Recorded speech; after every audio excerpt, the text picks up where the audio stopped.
Un saludo a todos los seguidores de nuestro espacio. En esta segunda parte de nuestro cortometraje hablaremos sobre el proyecto de ley 584 y nuestro deber como sociedad con la disminución de los delitos sexuales. Nos queremos enfocar en soluciones, por lo que le hemos preguntado a nuestros especialistas su perspectiva sobre el tema. ¿Es responsabilidad solamente de nuestras autoridades la disminución de los delitos sexuales? ¿La sociedad civil qué tiene que ver? Prestemos atención a lo siguiente.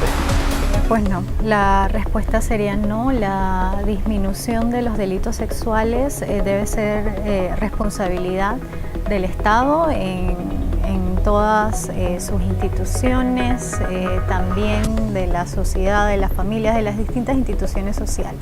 Y en ese sentido me parece otorgaría mayor responsabilidad quizás al aspecto de educación, y en este sentido al Ministerio de Educación. Desde el 2008 tenemos una legislación en debate en la Asamblea sobre educación integral en sexualidad, un poco identificando este tipo de problemática y la necesidad de que los niños, niñas y adolescentes se vean como sujetos de derechos, y por ende que se les brinden las herramientas necesarias adecuadas a su edad para desarrollar las habilidades que permitan identificar cuando están en una situación de riesgo, expresar sus emociones, buscar a personas que las pueden proteger, o sea, toda una serie de situaciones. Y en ese sentido estamos fallando como Estado, y creo que ese es como la responsabilidad o una de las mayores estrategias para la prevención, es trabajar en la educación. O sea, la sociedad panameña, entendiéndose todos los componentes de la sociedad, que es sumamente amplia, se debe hacer un primero reconocimiento de que los derechos sexuales y reproductivos son derechos humanos, y como parte de esos derechos sexuales y reproductivos está el derecho a poder tener una educación en sexualidad laica. El tema de educación en sexualidad es sumamente importante insertarlo en las escuelas, en toda nuestra sociedad, porque habla de un desarrollo continuo del ser humano. Y el último tema que se toca en la educación en sexualidad es cuando se viene a hablar de los noviazgos, de prevención también de ITS, porque antes de llegar a todo eso tenemos que comprender cómo nos relacionamos entre personas, cómo saber si una caricia es una caricia buena o una caricia mala, cómo entender si de repente ese vecinito con el que mi mamá de repente me deja en las tardes realmente no está haciendo algo de lo que es correcto, cómo saber si es que me está amenazando, poder yo entenderme como parte de nuestros derechos. Y por eso es sumamente importante afianzar esto en la sociedad, y es necesario que exista una ley de educación en sexualidad y que tengamos educación sexual en las escuelas. Bueno, en realidad yo creo que toda la sociedad, los docentes, los padres de familia, las iglesias, los centros, todos tenemos el mismo rol, es fomentar en los niños la resiliencia, que es la capacidad de sobreponerse a cualquier situación. En la escuela, eso es lo que hay que fomentar, la resiliencia, y atrevernos a hablar de temas importantes para los chicos. Los niños y las niñas quieren saber sobre sexualidad, pero no una sexualidad genital necesariamente. La sexualidad tiene que enmarcarse desde una dimensión, o desde la dimensión más macro, espiritual, física, relacional, placentera. La sexualidad nos va a proporcionar todas esas sensaciones y todas esas experiencias. Yo debo atreverme a hablar de una sexualidad de relaciones, cómo yo me relaciono conmigo misma, con el otro, con la otra, porque de eso se trata el crecimiento del ser humano. Cómo me relaciono con los mayores, cómo me relaciono con las personas menores, quién soy yo en esta vida, para qué nací, y esa es la relación espiritual. Miren que ni siquiera hablo de religión, es de para qué nací, qué función tengo yo en esta vida, y en esa medida trascender. Entonces la sexualidad es dimensional, y los seres humanos tenemos que fomentarla más allá del condón, más allá del preservativo, que es necesario hablar, pero también tenemos que trascender en esas explicaciones. Los chicos lo van a comprender. De hecho, yo hablo de eso, y cuando les llevo a la trascendencia y al proyecto de vida, entonces van encontrando razones para poder seguir viviendo con dignidad. El proyecto de ley 584 fue propuesto por la diputada Atenas Atanasiadis y el diputado Iván Picota, y busca combatir con todos aquellos agresores que hayan cometido delitos sexuales y a su vez darle una reparación efectiva a las víctimas. Este proyecto modifica artículos del Código Penal aumentando las penas, lo que nos parece positivo, porque el agresor pensaría 2 veces antes de cometer el ilícito. Sin embargo, consideramos de que hay mucho trabajo por hacer en materia de rehabilitación psicológica, tanto de la víctima como del agresor. Nuestros especialistas tienen una perspectiva muy interesante del tema. Veamos. En cuanto al aumento de las penas, pensamos que como sociedad, como Estado, yo creo que brindarle o otorgarle penas ejemplares a este tipo de delitos siempre va ligado a enviar un mensaje social de no tolerancia a esto. También ha habido toda una tendencia, incluso además de los delitos sexuales, en materia de delitos de violencia contra las mujeres, a equiparar o aumentar ciertas penas, ya que estaban penalizadas muy bajo, y eso relacionado con que no eran vistas como una problemática importante. Es decir, agredir, ya sea psicológicamente o físicamente a una mujer, eso no era, incluso robar estaba por encima de este otro tipo de delitos. Entonces ha habido una tendencia a aumentar un poco para enviar ese mensaje social de que no, esto es realmente importante, esto como sociedad no lo vamos a tolerar. Sin embargo, consideramos que, como lo mencionamos, no es la única alternativa, no debe serlo, y creo que históricamente hemos estado realizando eso. Es decir, cuando tenemos una problemática, lo que hacemos es aumentar las penas como única vía de atenderlo. Y en realidad la problemática de violencia en general, pero específicamente los delitos sexuales, hay que trabajar en distintas vías, tanto en la penalización, pero mucho más en la prevención, a través de la educación, a través de generar otros imaginarios colectivos, pero también hacia la atención y protección de las víctimas. ¿Qué garantías le damos a esas víctimas? Y si son niños, niñas y adolescentes, para que se sientan seguros de acudir a una instancia que no va a resolver el problema. Tal vez va a ser un mensaje, tal vez vamos a sacar de la calle, porque no puede ser que un violador te viole a una niña de 6 años y a los 4 o 5 años ya esté en la calle mofándose de la familia, burlándose de la niña o hasta posiblemente violando a otra niña. Entonces nuestra intención es sacarlo de la calle el mayor tiempo posible. Número 1, entendemos perfectamente que no va a solucionar el problema y que vamos a tener algunos depredadores de todas maneras tratando de hacerle daño a los niños.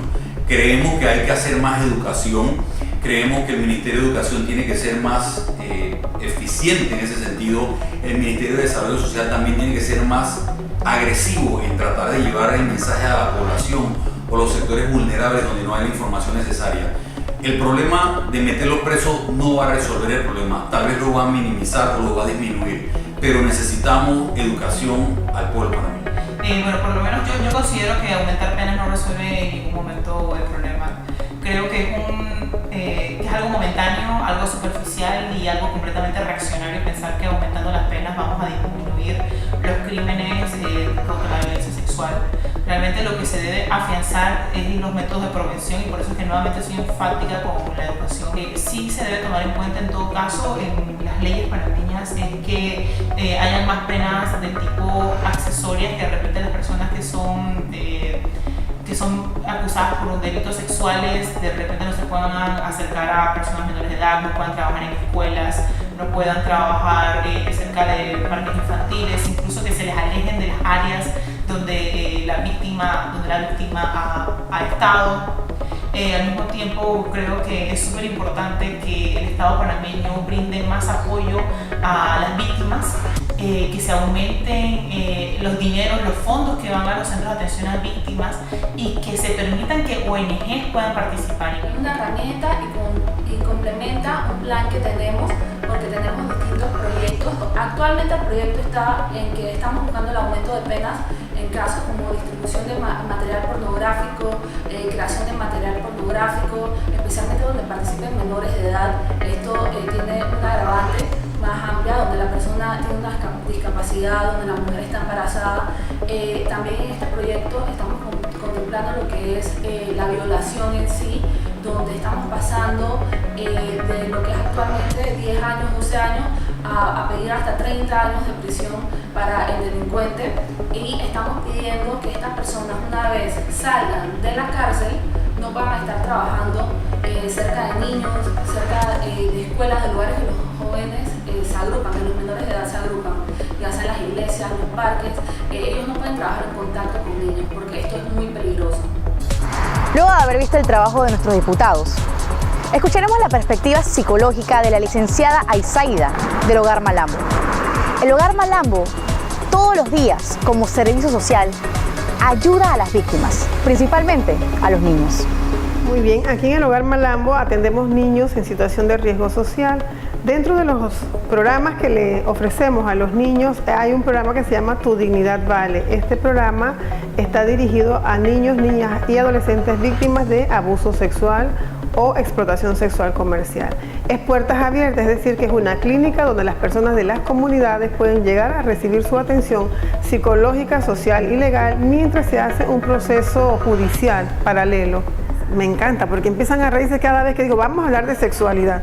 Todos terminan pensando que voy a hablar de sexo genital y en realidad me gusta llevarlo a un plano más de otras dimensiones o esferas. Y les hago la pregunta, a ver, ¿para qué nacieron? Nacimos como nos enseñaron en biología o en ciencias naturales, nacer, crecer, reproducirnos y morirnos. Ya la mayoría nos podemos morir porque tal vez crecimos y algunos nos hemos reproducido.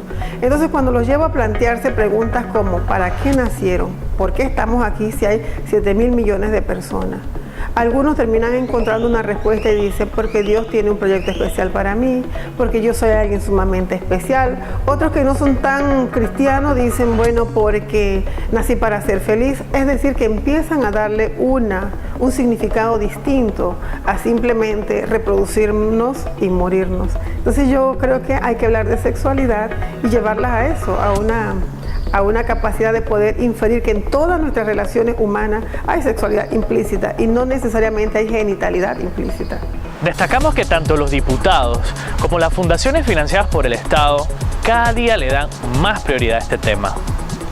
Como sociedad, debemos ser esa mano amiga, brindar el apoyo, sin cuestionar el pasado de las víctimas, solamente escucharlos y apoyarlos a superar la situación. También tenemos el deber como sociedad de informarnos y divulgar esta información, de manera que reconozcamos si nosotros o alguien cercano es propenso a ser víctima de un delito sexual. Esta última parte la hemos dedicado para las conclusiones de nuestros especialistas. Y no podemos culminarlo sin antes enviarles un mensaje a aquellas personas que están siendo víctimas actualmente de un delito sexual y no se han atrevido a denunciarlo. Estamos contigo.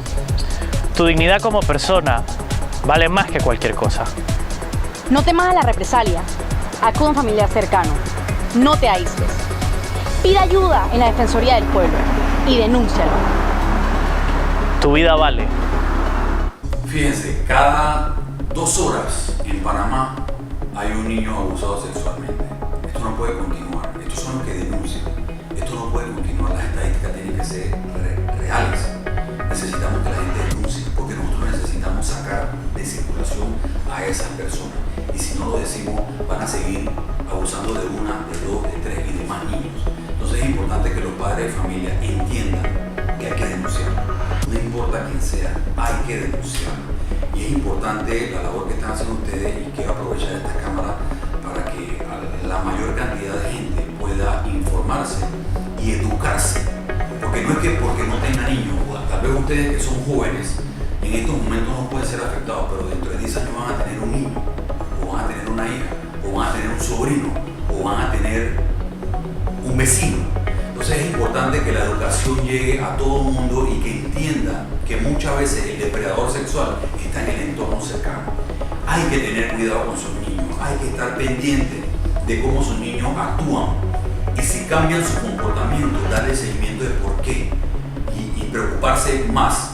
Estamos en un país en el cual creíamos que tal vez no teníamos esa cantidad de actividades delictivas en contra de nuestros niños, pero sí, es bien alarmante. Cada 2 horas en Panamá un niño abusado sexualmente. De enero a noviembre del año pasado, más de 1.500 niños abusados sexualmente. Esto no es una cifra que podemos nosotros tomarla a la libre o mirar hacia otro lado porque no nos ha afectado a nosotros. A mí no me ha afectado en lo personal, pero yo veo a mi niña y cada vez que escucho la noticia uno de estos degenerados o una situación de esta me hierve la sangre y de una manera u otra tengo que aprovechar mis 5 años en esta asamblea para tratar de enviar un mensaje a esos depredadores, a esos enfermos, a esos monstruos de que la ley le va a caer con un peso fuerte.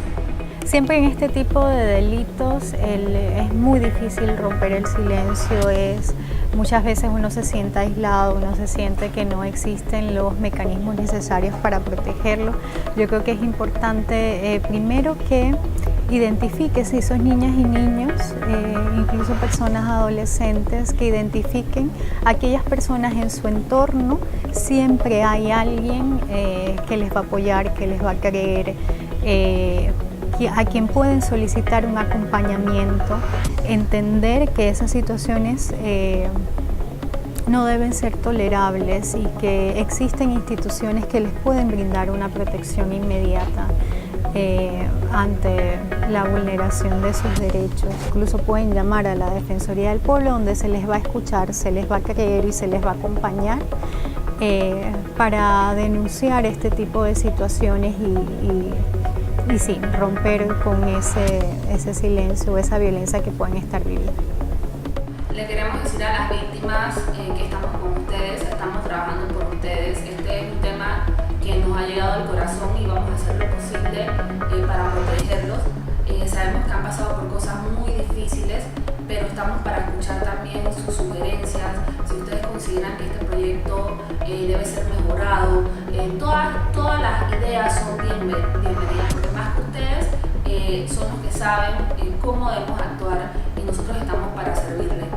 Si hay alguna víctima escuchando, decirles que les creemos, que tal vez en algún momento en sus casas, sus amigos, su padre, su madre, sus hermanos no les creyeron, y eso pasa, pero hay mujeres que sí les creemos, que sin necesidad de conocerlas, sin saber quiénes son, qué fue lo que les pasó, aquí estamos para ustedes. Somos un sinnúmero de grupos de mujeres feministas que estamos unidas por esta causa, que creemos que un mundo es diferente, pero ese mundo comienza desde la sororidad y de creernos en temas como este. Y vivas nos queremos. Las familias a veces aceptan que es normal, les ha pasado a todas mi familia, entonces es normal que me pase a mí también. Es de generación en generación y solo se detiene cuando nos damos cuenta que no es normal, que no es lo correcto. Entonces aquí en el Hogar Malambo lo que promovemos es que no importa lo que nos haya pasado, no quiero decir que no sea importante, sino que nada de las cosas que nos han importado debe limitarnos nuestra capacidad para realizarnos como personas. Y lo único que le podemos decir es que tu dignidad vale, y justo por eso que tenemos el programa con ese nombre. No tiene que ver con himen, porque les voy a contar que la mayoría de los casos que van a medicatura forense aparecen con himen intacto, es decir, la gente dice, ay, entonces no le pasó nada. No se trata de himen, se trata del dolor físico, del dolor emocional que esas experiencias dejan en nuestras niñas y en nuestros niños. Nosotros les queremos decir que tu dignidad vale, existe en Malambo y que pueden venir a recibir apoyo para superar la experiencia.